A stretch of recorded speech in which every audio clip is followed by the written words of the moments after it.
C'est le scandale du siècle. 250 000 petites filles victimes de viols par le gang des Pakistanais en Grande-Bretagne.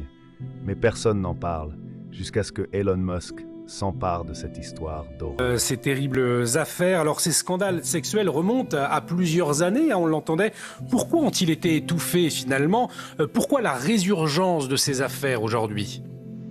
Alors, ils ont été étouffés au début complètement.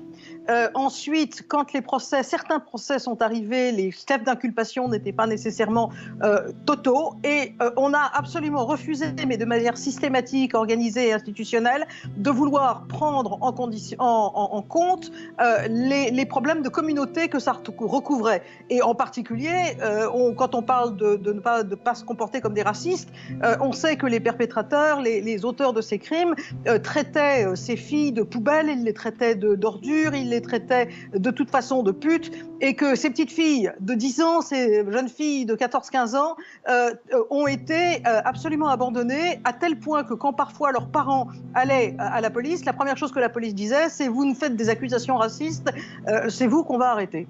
Ah, c'est absolument épouvantable. Donc, c'est bien l'identité des auteurs qui a joué un rôle dans l'étouffement de ces affaires, très clairement, à vous entendre, hein. Ah oui, absolument, mais je pense que c'est pas à m'entendre moi particulièrement.